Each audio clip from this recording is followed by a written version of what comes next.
Welcome everybody. Thanks for attending. This is my first official webinar over the past few years where I'm telling my story. I've had the opportunity a few times, many times over the years to talk to groups. So this is kind of fun being to do it online. So thanks for being here. And thinking about how do I start a story? How do I tell this? And I've started it a million times in different ways, but because we're talking about Alma and being from Alma, the honest truth is my business really started at Alma. I graduated in '96 and I started with a degree in art and design. And as I was moving through that process of what do I want to do with my life and how do I use my artwork and carry this on in the world, thinking I had all the best ideas when I was in my early 20s. And maybe I did have some of my best ideas in my early 20s, but I was kind of in the process of trying to figure this out.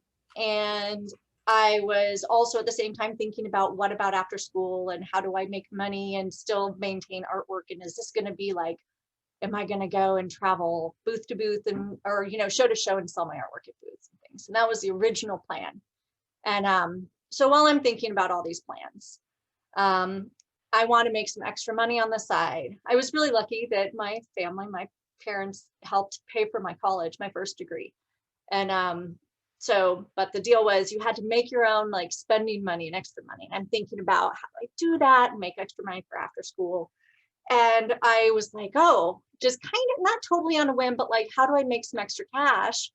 And I had always enjoyed cooking and baking. And I come from a family of, the grandparents who brought cookies every Christmas. And I was like, well, maybe for Christmas, between like, my senior year, between the end of semester and beginning of that spring semester, I'll go home and I'll sell a bunch of cookies. And I was like, well, but cookies are kind of boring, not boring, but like everybody does it. So initially, like right away, I'm like, how do I differentiate? Like it was just automatic, one of those entrepreneurial things. How do you make yourself unique and different? And I had no idea that's actually what I was doing at the time. But I was like, well, maybe I'll sell holiday candies instead. And I actually had never really made much in the way of candies or chocolates or anything, but I enjoyed cooking. I was like, well, I'll just experiment. So I did. And I experimented in the kitchen. I think it must have been like a fall break or something. I got to be at home and experiment and like make things. And I was like, okay. Then I come back to school, get done with finals, go home and getting ready to go home for Christmas break. And I had figured out what I wanted. I had gone to, I don't remember the name of the grocery store anymore, but it was one at Alma, like down the main road, there's the grocery store. And I actually went into that grocery store with my list of ingredients so I could look at how much all the prices of supplies were and then figure out per ounce and per teaspoon and what my costs would be to make these goodies and set a price. And I really, I have like this memory of like having my list in the grocery store. I don't remember the name of the grocery store anymore. But I kind of went through that whole process there and figured out all of these things just kind of intuitively. And then kind of fast forward, I handed out little postcards with, hey, buy my stuff. And it all went to, the people who bought Girl Scout cookies from me when I was a kid, or we'd been going to the same church forever. So it went to the church. And so people ordered because they were also kind and they'd known me my whole life. I grew up in a small town. And so I came back after finals and during Christmas break, worked in my mom and dad's kitchen to get those orders together and delivered them. And that was my first like real experience of chocolate. And so it was just kind of this side gig. And so that's really what made me say, hey, this is something interesting. Then I move out of, go on, graduate from school. Life doesn't, go according to plan because who's ever really does. And so I find myself in a position of kind of working a side job, doing some catering, figuring out how I can sell some artwork on the side, which I was. I did some catering it was actually in at the IUPUI Law School in downtown Indianapolis. There was a basement area that was being run by a catering company, and I was in charge of serving like breakfast stuff and having it available, and like just nonsense, right? Not nonsense. It's part of the story. It's how I got here. So I'm working for this catering place, and the dean had let me put up artwork. I went to the dean and said, can I put my artwork up to sell it? So I'm selling artwork on the side. And I had, after this Christmas or two of selling chocolate each Christmas, people were saying, hey, can you make it for this and that? So I was at the same time of like trying to push this artwork and thinking this is the direct path to go. I was also on the other side going home at night and making chocolate and and delivering it. And so I'm kind of doing both. And it was that, okay, I know I think this is the path of art that I'm supposed to go down, but I really discovered that I really was supposed to be making chocolate apparently, because pretty soon I was getting chocolate orders, and I was finding that that's what I wanted to do. I was being pulled to it. And one of my little lessons to take away is do what you really want to do. Don't, like thinking about I was kind of pulled to it in a way, and I liked it and I enjoyed it. And I found I wanted to spend time doing it. So one of the most important entrepreneurial lessons, one is if you're going to spend a lot of time doing something, enjoy it. Make sure it's something that you're interested in doing. So I went ahead, and that's kind of where I went. I was like, okay, I made this decision. I'm going to do this. I think I'm going to really try to sell chocolate. So I stopped and said, okay, this is real life. I got to actually make money. So what am I going to do? So I thought, well, I'll go ahead and look into how do you create a business plan? What do you do? And I actually did a 1-week seminar with SCORE, which is like a senior executives organization. I can't remember what the whole acronym stands for now, but it's retired seniors of corporations who it's a not-for-profit sort of thing, and they put on these seminars and talk about how to start businesses. And so I had already started planning and had looked up things on how to write a business plan. So I was doing that, went to this seminar. I'm like, I'm on the right path. Okay. And so I created a business plan. That's the boring part. I created a business plan. And then I said, okay, what do I do next? And I created all of the things of the recipes and how I want this to look. Figured out, what do I do in terms of marketing? How's this logo? But the guide was really the business plan, and this whole, these are the things you need to do. And it really went back to, honestly, my education at Alma, that's like the liberal arts education, learn how to learn. And I really put that skill to the test throughout my whole business of saying, okay, what do I need to do next? Where do I need to gather more knowledge? And I know I'm not that traditional MBA that was taught, here's how you do it and build it. Mine was very much like, okay, I need to learn new things and figure out how this all goes together. And maybe I'm gifted with a pretty centrist sort of right and left brain to kind of mesh that together, because I had the creative side to come up with products and interesting things, and the marketing side of how should this visually look? Is this appealing? Will people want to buy this? What do people want? And then also the side that says, how do I do the accounting side of this? How do I make it so that there's money at the end of spending all these things on supplies? So it really has to, that was a big piece of kind of recognizing that my brain was geared to access both sides, which I think is also very important in entrepreneurial endeavors, is if you are more left or right brained, knowing where you are and what your brain does and doesn't do, and then finding resources to advise or help with that. If you're not good at something, go to a seminar. If you're not good at something and you've got the financial ability to do it, find an advisor, bring someone in, pay someone to help with another piece of it that you just can't wrap your head around. So onward and upward, so I don't get too lost in this story. But so I kind of get to this space where I'm doing that, and I find a space and I'm building the business. I landed in Franklin. I was actually in Little Edinburgh for a year. I started it in this tiny little town, outgrew it in a year. I was like, oh, I need to find another space. So I grew, and I actually spent about 8 or 9 years in Franklin, Indiana. It's south of Indianapolis by about 40 minutes. And I was purely wholesale, business to business, B2B. So I was making product and selling to little gift shops that would then resell it. And I thought that was the way to go. I didn't have a ton of money to really do a lot of direct sale. And back then you didn't really have, you kind of just had the internet. Like 1998, I went on register.com, was using ecommerce.com and paying a monthly fee to sell. And I knew I was one of the small businesses, like I learned how to build a website. And we just weren't all online back then. We forget that sometimes, but it wasn't.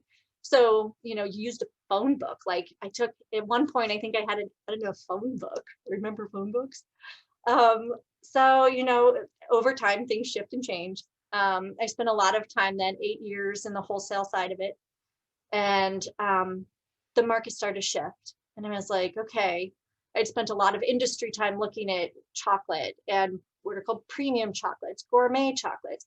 Where am I in the big world of things? What's it look like? And I started to recognize that the big chocolate companies out there, like the Hershey's of the world, were buying smaller, fancy chocolate companies. And you knew that if you were reading industry stuff, because that's not like put on the news, because that's not exciting or shocking. But I'm seeing this. And so the price at which I could sell wholesale products, like my handmade wholesale products, was suddenly coming down. Like, my customers were able to find fancy looking and pretty decent tasting chocolate at a lower wholesale price. I'm like, we're hand making this. I can't sell at these prices. So I'm seeing this shift and I'm like, what am I going to do? And so 2006 comes along and I'm realizing like, okay, I'd been selling to the gift basket industry, like all over the US. And so when you would say, get a gift basket, you'd find cute little things in it. One of those could have been our products. So it was pretty good. Well, pretty soon when you could get fancy chocolate at a cheaper price, they're going to Joe Schmo and these bigger companies to fulfill that. So they shifted, so that all shifted around. I decide, okay, I'm either going to close it or I'm going to shift and do something like retail, or I'm going to sell it. And I ended up not selling it, but I shifted and I said, let's move up to, I was already living in Indianapolis at that point and driving south. So I'm like, okay, this is the chance. Downtown Indianapolis, Mass Avenue. It's this great avenue where there are a lot of little neighborhoods, local businesses, people are supporting local. That whole idea had really shifted. You look at kind of the bigger picture of downtowns were getting rehabbed all over the US and including downtown Indianapolis. So I was like, okay, and I was living close to the area. So it's like, there's a spot. I could do this. So I shut everything down from the 3,000, it was about 3,000 square feet down to, the first section was about, 600 square feet. And I downsized to 600 square feet, put it all under one roof, had a small counter out front. After a year, I quickly grabbed the next unit. So I was it was about 1,500 square feet for the next 8-ish years. And I grew and I realized, okay, I'm going to go retail. And I grew that retail business and got bigger, got more name recognition, got involved in my community, and was staying on not-for-profit boards, hiring more employees. I had the opportunity to hire my first intern and worked with a culinary school nearby, Ivy Tech. And Carrie Abbott was my first intern. And she turned around years later, and she started Newfangled Confections, making a candy product called Friddle. And so I kept growing. And then I realized again, okay, we are at 2007. I move in at 2015, 16. I'm like, okay, we're getting big. We've got big orders. I'm running out of space. So I thought, I'm going to do it again. I turned around and grew again. Now this time, I said, I need a bigger production kitchen. I'm going to keep my retail. I'm going to add a cafe, add this coffee deal. this will be great. I found a cool retail or a like production space 5 minutes away, cheaper, because it's not like prime retail space. So it was a lot less expensive. And again, kind of going back to that behind the scenes, big commercial kitchen where I could produce everything and ship out. So I turn around to do it. My loan doesn't come through. I'm like, wait a minute, what is this? And I was really upset. I took it very personally. And the bank had just been, I'd always stayed with my local bank, and it had been bought out. And I had a relationship with the guys, and they had said all along, you're good. Anytime you need money, come to us, anytime. I mean, this was for a few years. So I did. And then they're like, well, it should be coming along. They dragged this out for 7 months, and I didn't go anywhere. I was so loyal. I was like, no. And they're like, keep going with your stuff. I had signed a lease. Okay. And I was so upset. And then at the last minute, it was right before Christmas too. I was so mad. And they're like, denied. And I, and later I find out that like apparently some other people were getting jerked around. I don't know what the deal was, but you know what? I said, I'm moving forward. I'm going to have a plan B. I'll figure this out. Now, I'm many years into it. I feel like I know when to hold them, when to fold them, and when to like go, ugh. So I had kind of like a plan. I mean, I had a bunch of cash reserves because I'm very fiscally conservative in how I operate, which is a good thing because when your loan doesn't come through, you still have money to get the deal done. And I did. So I go ahead and I move forward and I achieve this, and I can supply so much more. And I've grown the business. And I go to another bank, which was a bigger national bank, and they kind of forced my hand. So I had to, and I did.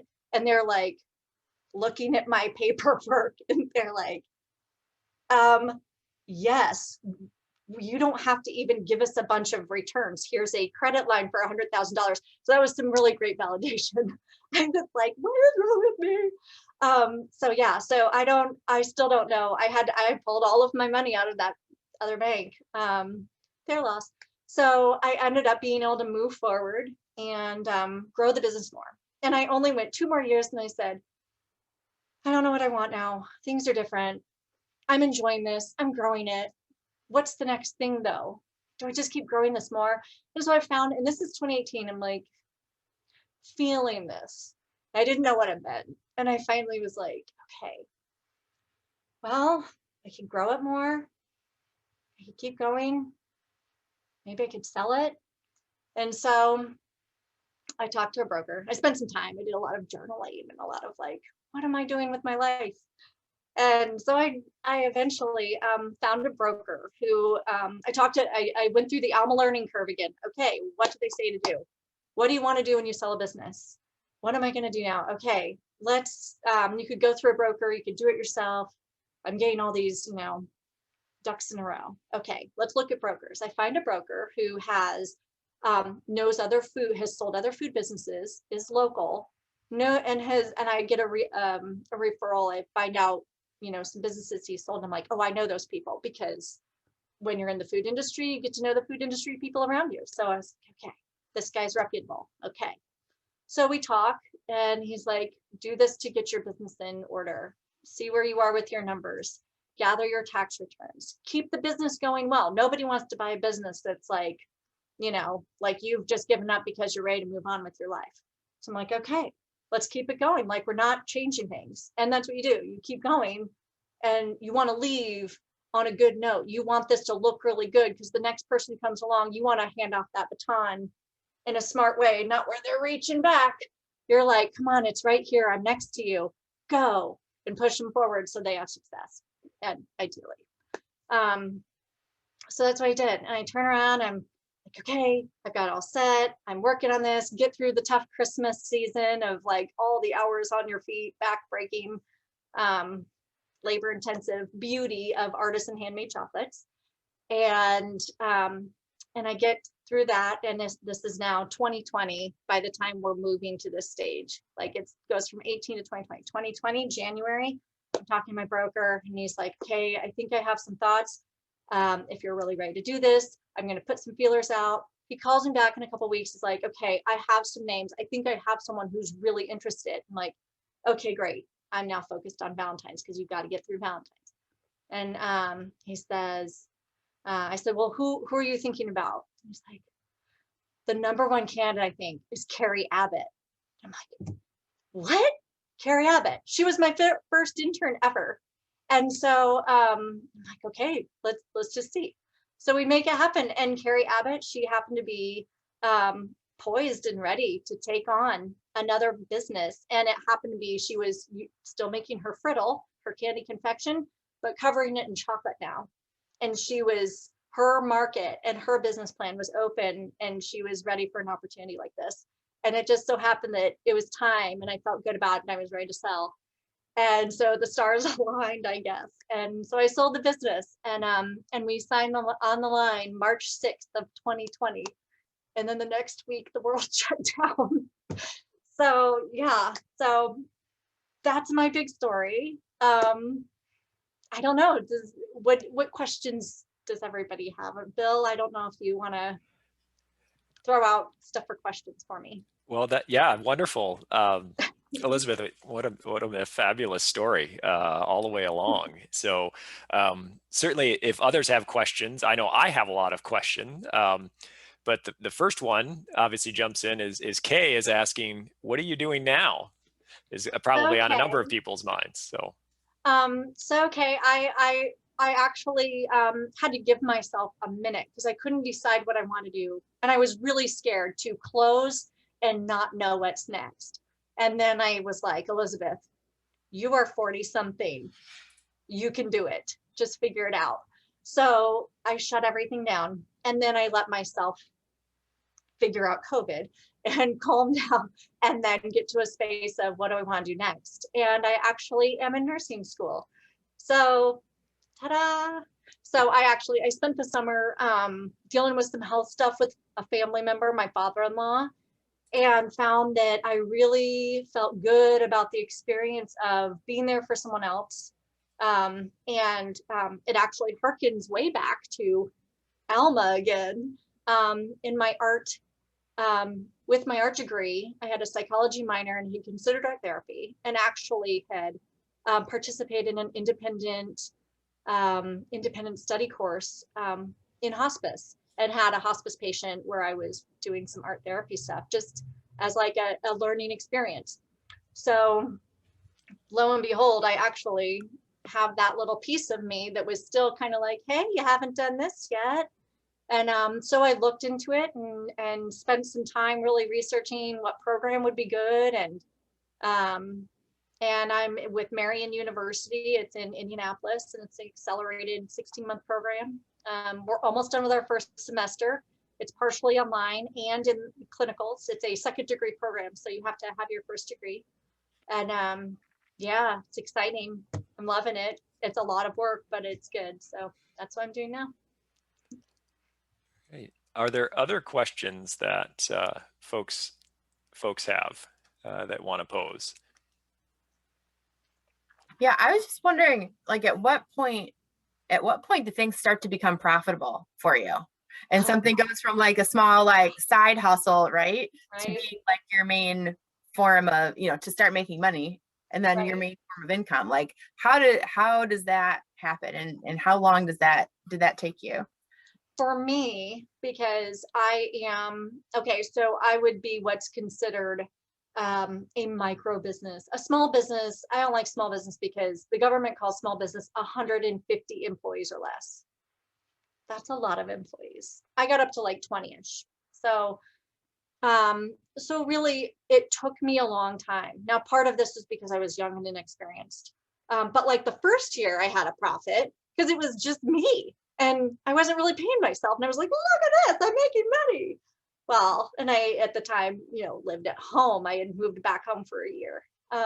So profitable, yes, but it really took me, I'd say 4 to 5 years, 6 or 7, where like I'd make some, and I'd be taking, now when I say profit though, I would take a small paycheck starting like right at the beginning, but it was like just enough to like make it. So that's part of an expense then. Okay. So profit outside of all of the expenses. And I was incorporated. So I was an employee of the company. So I could be like, okay, that's part of my pay.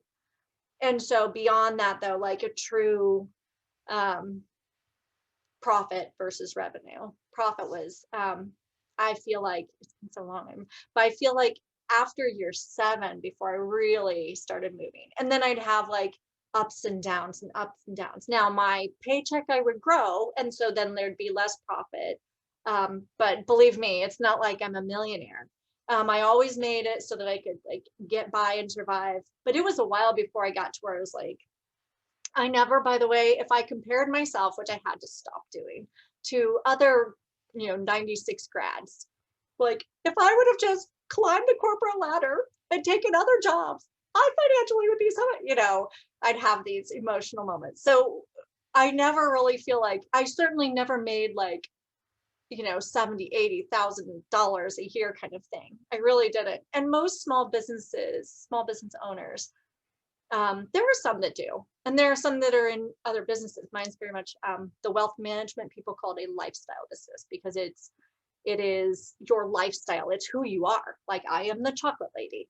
And this isn't like, oh, here's the rest of my life, and then here's chocolate, my job. It becomes very much part of who you are. So I, in terms of profitability, I'm kind of evading the question because I can't pinpoint a year, but it would come and go. And over, in the later years, I pretty typically always made a profit. But again, I'd also get to where I wasn't worried about profit. I was worried about profit, but I was worried about, if I could make ends meet and make sure I'm taking enough of a paycheck and paying all my staff and paying my suppliers and all these things, then the profit at the end, I was like, whatever, it's going back in. It's part of my cash flow. So I honestly don't have like a true number I remember, but it would kind of come and go. And I was always more concerned about making sure that I was able to take enough to maintain. I was partly, the first several years I was living off credit cards. It took me forever to like fully pay down like personal credit cards from that perspective. But yeah, so profitability would kind of come and go, but it took several years. The first years were hard. I remember year 7 being really hard for some reason. And I don't know if it was at a point of growth, because every time you grow, it isn't like growing because like you grow and have maybe some big orders, but it's not like those big orders are just money. Those big orders also mean, how do I make all that? So I need to pay more people or buy more supplies or, the expenses that come with it. So it's this like stair stepping. So yeah, it took me a long time, and it won't take everyone a long time. I mean, I was also kind of one of those, you'll hear like a lot of small business owners that are really driven. You're driven because of what you're doing. And yes, you have to focus on money, and the money feels good when it feels really good when you're like, I don't actually have to worry about if I can bake barrel this week. When you get to that space of where you've got some cash flow and a little bit of cushion, like when it came to that loan, but that was in, I started in 1998, incorporated in 1998. That was 2016 that I ran into that, like, oh crap, this loan's not coming through. Well, I've got $40,000 in the bank. That was really, I mean, it was close to that number of where I'd been kind of banking reserve as I was moving along over the years. That was like close to 20 years. So, and I didn't expect to have to use that, but that was there. And so I was still able to move forward and grow to the position so I could sell.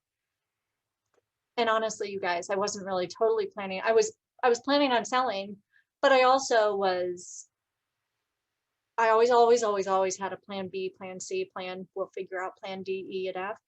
Like, I always thought, well, if it doesn't sell, I'll close it and I'll go do something else and it'll be fine. It's a choice, we don't always, it was lucky that Carrie was ready and I was ready. So that's a long answer. Yeah. Other questions that anybody has for Elizabeth? Art? Yes, I was wondering, how did you learn accounting and finance, and was there any special tax advantages in your business? So I was also very fortunate that my dad is an attorney. He's retired now, but so again, the gifts of, maybe I didn't get one thing, but I had the gift of this. my dad was an attorney, and so he did my he incorporated, he did the incorporation for me, and he had been a tax attorney in Midland at one point in his early career. He went to U of M, and then we moved to Indiana when I was like not quite born yet, I guess. But so a lot of my accounting, and I used QuickBooks Online. Again, I learned how to use QuickBooks. That was a big learning curve. Ugh. But I used between, you know, QuickBooks and figuring that out and understanding accounting, studying it, like, how does this work?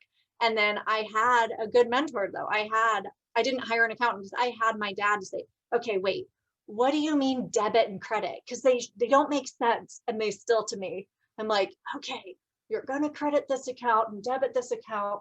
So I had the resource of someone who knew accounting. Now I did all my data entry, I did all my QuickBooks, and like a lot of small business owners, I took a lot of that on and probably didn't always do it the right way. I did it in the right way enough to make sure I wasn't messing things up. But it was it the best way? Best for me at the time. So as far as like when with tax returns, I didn't do the tax returns. I was like, here you go, attorney, accountant, dad.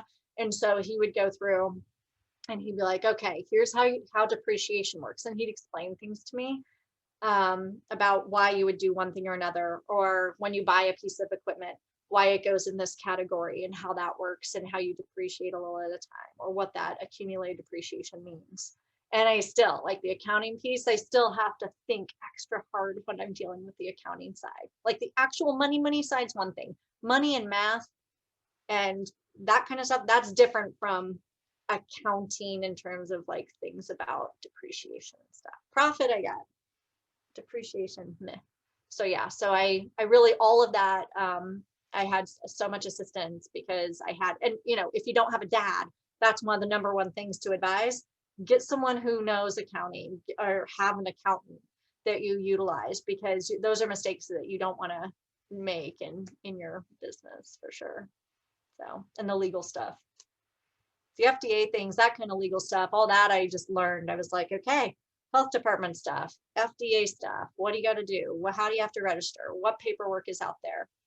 Know your resources. Look at, you know, I was on indy.gov all the time and looking up all my, you know, things, but yeah, so I had someone to help with the accounting and tax stuff.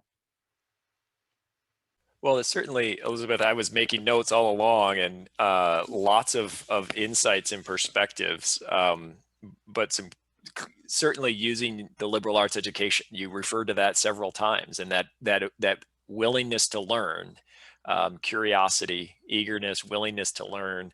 But clearly there's an opportunity for you, as you indicated, there needs to be some risk taking and a willingness to put yourself out there as a part of that.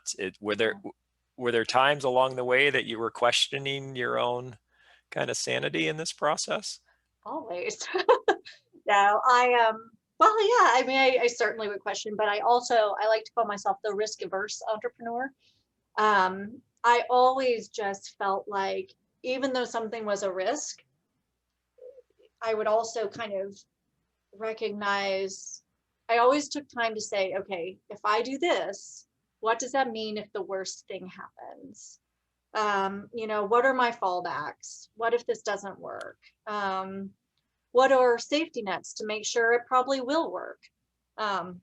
So yeah, I feel like as much as I consider myself, I know, to be an entrepreneur, you are taking some risks, you're taking some leaps and jumps and hoping, but it's also kind of like the difference between a guess and an educated guess, you know? So I always feel like I was like kind of doing the educated risk of, you know, looking at the big picture, seeing what my resources are, making sure I've learned everything I can, watching what are other people doing, and then saying, you know, making my judgment to like, is this a good thing or a bad thing? If I did it, what would I do? Maybe I wouldn't do that. Or making sure that like, if it's, whether it's like, you know, expanding or taking on a new product, or how to deal with employees. You know, I was always just kind of looking at what's out there and what resources of, not just resources, but like, what are other people doing? what would I do or not do? What's the book say to do? And then how am I seeing it in reality? And then how does that apply to me?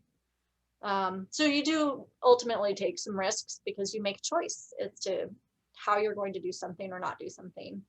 But I feel like when you get to that, once you cover some ground around your risk and say, okay, well, I'm going to prop this blanket under here and put something here. We've got a little crack here, but I think we're going to be okay. And then so I feel like I always kind of would mitigate risk by educating myself. Could you discuss, though, I'm sure that you had to deal with this, the change from milk chocolate, so to speak, to dark chocolate, and in the interest between those two vehicles of chocolate? Oh yeah. Boy, the early on, like 1998, I was teaching people what a truffle was. And even if you don't know, most people have heard of them, a chocolate truffle with the chocolate ganache inside and chocolate outside. Back in 98, we had Hershey's, and you didn't have organic chocolate. Milk chocolate was still the most popular. And over time, as your friend may have been looking into the specialty food industry, and you can read reports about premium chocolates and whether they're on the rise or not. And milk chocolate was very much the popular, and then dark chocolate has gotten gained in popularity, but also in variety. There was a time where I was like, oh, I don't like dark because it's so bitter. Well, there are a lot of varieties of dark chocolate, and it's knowing the difference between what makes a dark chocolate, the percentages, and the way it's roasted, and it'll change the profile and the flavor of dark chocolate. So now dark chocolate, also with the health benefits in there, has gained a lot more interest and popularity. So just over time, I kind of watched that and watched the shift. One of the things I actually used to do, even though I was specialized and went from chocolate to specialty chocolate to premium chocolate to how do we now make ourselves different from they've dropped all these wholesale prices, move to retail and do artisan handmade chocolate. And that's where I became, it actually did segment. Like you have your independent chocolatiers and handmade, artisan, crafted. That's how these little micro businesses like me really differentiated them from fancy good chocolate. Because like C's chocolate, that's a huge company. They're out in California, but it's good. It's good chocolate. And they've got a huge budget. They're making, so differentiating by your organics have become fair trade is all much more popular now. But watching the industry, and I honestly used to watch the big guys. I would watch the biggest industry leaders and then bring that down to my level of what am I seeing the big companies do? Because if they're marketing in a certain way, I look at it and I'm like, okay, why are they marketing like that? And who are they marketing to? Who's my market according to what I'm reading in the industry? And how am I seeing that they're successful with what they're doing? So how do I apply that generally to my process?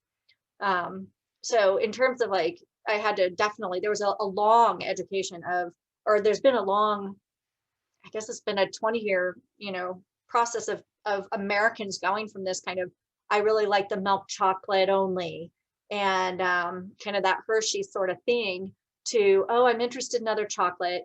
Organic's now important to me and interesting to me, and the types of organic and what's the difference with organic versus fair trade, and how dark chocolates have become more and more and more popular and continue to gain in popularity. I did, as far as like figuring out what was the next thing. If I was going to be looking at my next thing in chocolate, that premium chocolate, the organic handmade, I watch chocolate bars. Have you noticed you can find like bars of chocolate with things in them all over the place? I observed when they went from horizontal to vertical, that packaging style, everybody does it now because it's more appealing. People see it, it looks more fancy. Putting percentages on there and that's your percentage of what that is, percentage of cocoa to sugar. So the higher percentage it is on the chocolate bar, the darker, the more bittersweet, the more cocoa powder in it. versus sugar. So the higher you go, it gets a little more bitter in flavor. That's where that comes from, is a percentage of cocoa versus sugar. So I still watch and observe, and it's interesting to see what's new and next. I've kind of been observing Reese's. I've been watching through the pandemic, watching their commercials and their marketing and saying, okay, there's this trend that is, we all, a lot of the chocolatiers would, you thrive sometimes around the holidays because you want people to buy every day. But how do you often go Valentine's and Easter and Mother's Day and special days, but then how do you make it, so what people will do now is you'll notice that like, what did we just have? Easter candy was out way early. And what did we do? Some of us maybe bought a few for ourselves, and then we bought our Easter candy closer to Easter. So they get the double dip effect is what I call it. I don't know what it's actually called. But where they're promoting and putting it out way early. And I was like, why are they putting stuff out so early? And yet, did some of you still maybe just pick up one of them, a couple peanut butter cups, and then get more later? So just the presence there and watching their campaigns, watching them through COVID is interesting, and watching the marketing shift of, things about, community and us and peoplehood. I don't know if that's a word, but kind of wrapping around the Hershey's campaign of sharing and happiness and kindness, and bringing in kind of delivery people and the people who've become important in our, with the frontline workers, and who are we looking to, and kind of wrapping ourselves around cause marketing that exists now, because a lot of the active fundraising things and causes, they didn't go away, but they got a little quieter. And how do you operate around that? And so kind of, I spend a lot of time, and maybe your friend, your business person that's going into chocolate is maybe looking at these things and looking at what other big companies are doing, because those people have huge budgets and they've got massive power in marketing. And so I watch and see, I don't know so much, I do now, that's just out of curiosity, but I would watch and see what they would be looking at, and how's that shifting, and where's it going to shift next. And we can't always anticipate. Some of it's, we see the leaders and move that direction. Why is it this color, that color this year? What are they promoting around Mother's Day this year? Watch and see, is it going to be getting to hug your mom again, spending time with family, and not just like flowers for mom, treat her.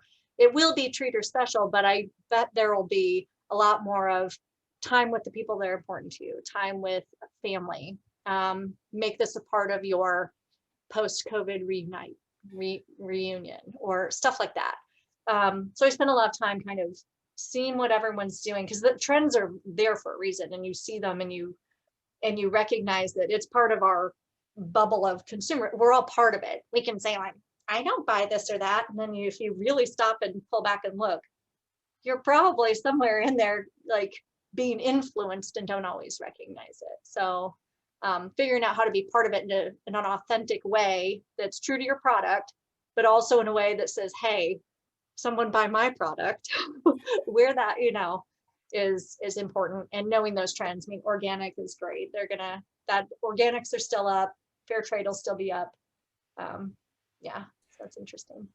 Elizabeth, I got another on that note of kind of the marketing piece. There was a question that was posted by Alex, and Alex asked, throughout the changes and business expansion and industry shifts, how did you create a consistent experience / brand quote voice in your marketing? Oh, wow. Gosh, some of it's knowing who you are and what you want to be.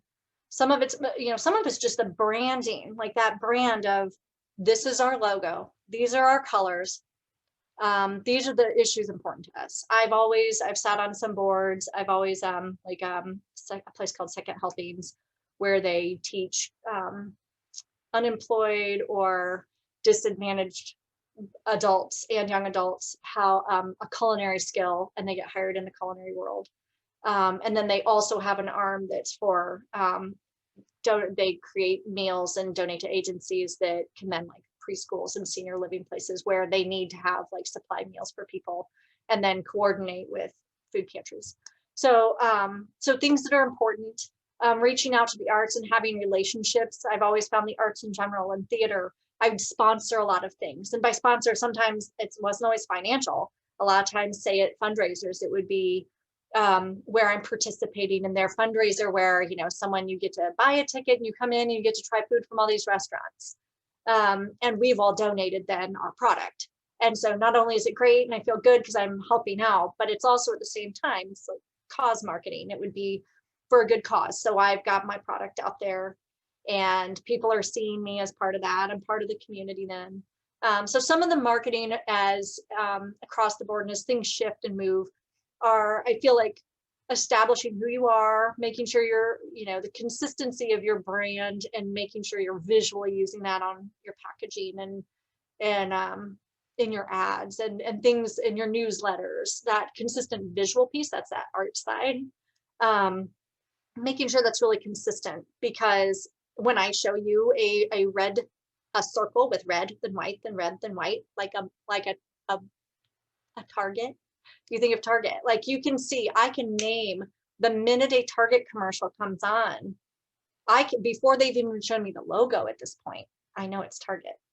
And you probably do too. And there's just a feel around it. So making sure that, you know, as you, even though markets and different things shift, having your steady brand of your taglines, your logos, the visual of what people are seeing and what they're hearing, keeping your quality, keeping your product what it should be and what it has been and what people like about it and what they expect about it, that consistency. Nobody, you know, everybody knows what's a, I don't really do McDonald's, but a McDonald's French fry. We know what a McDonald's French fry tastes like, because that's what it always tastes like, hopefully, for McDonald's. But like that piece of it. So a consistency piece and keeping it true to your, you know, the brand level that you hold yourself to. And then in general across, I don't know, I guess, how do you shift and change? What more was around that question? I think you spoke to it. I think Okay. it was about, as you went through your changes, as you Mhm. grew and as you did things, how did you keep that consistency? And so you spoke about that and sort of that, again, that brand voice. What was your brand voice image in your marketing? So I think you captured it. And even the changes, like there was a point where I pulled in a new, like an email newsletter, and I shifted to make sure that I was, I started this like full moon marketing thing. And when there'd be a full moon, this was to get more people coming more monthly, more readily, and not just gain new customers, but more of my same customers. I started a monthly program where whenever there'd be a full moon, they could come in and get this really good deal. And I'd send out a newsletter with this beautiful imagery and a poem that I would pick out about the moon, or about, you know, something lovely about the moon and nature, and then promoting, you know, that month. And it became consistent. And so people would come in specifically for that, but it was still within my brand and realm of things across like what I did as a marketer in terms of the brand itself and the coloring and the imagery and the message. So Art has another question. I was wondering how you protect your intellectual property aspect of, you know, your dynamics and your science of the business and what have you, how you protected that, because your employees could go out and do the same thing. Yeah, I actually, so again, the luck of having a lawyer dad, I actually did have a non-compete form that when an employee would come on, and it was, you know, it was for, I think I had it for like 2 years, like everything was supposed to be confidential. Our clients, our anything that they were taught, and stuff like that. And then they couldn't start their own business for at least 2 years after. And most of the time, honestly, most of your employees, I had one time where this person, I was like, she was no longer, this was early on, she wasn't working for me anymore. And then I saw where she was selling stuff, and I was like, but she failed hard. I mean, you know what, running a business and starting your own company, It isn't easy. Look at those percentages. People fail in the first, most of them fail in the first year. So it's a choice then. You either pull your legal team and attack them, which little old me, even though I had a dad, I'm like, I don't want to spend time and resources on that. Now, if you're bigger, it may make a difference, but I would say the biggest thing was early on kind of setting the standard with the employees, saying, here's the deal. We're going to have you sign this, read over it. Let me know if you have questions, make sure they understand what they're signing and what the legal jargon really means. And then, and then I also did make choices. There were a couple people over the years that I maybe, and I can't even think of specifically who, but where I intentionally did not train them in certain areas. And it wasn't like a free for all, hey, everybody come learn how to do this or this. But I know there's staff who, have the caramel recipe. And I'm like, you can't sell that. You can make it for your family if you want. I'm like, what are they gonna do? Sell it to some, nobody really cares. There's some, I like to think that I'm really amazing and popular and huge, right? But it's not. It was good. I did fine.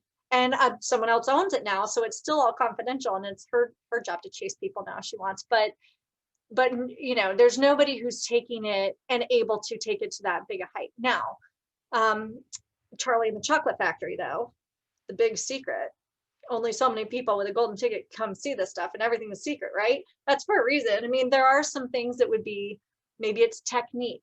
I did not always, not everyone got to know how the technique of how to cook certain things, or like toffee and it said to go to hard crack, but would I maybe go a couple degrees more? I don't know, maybe.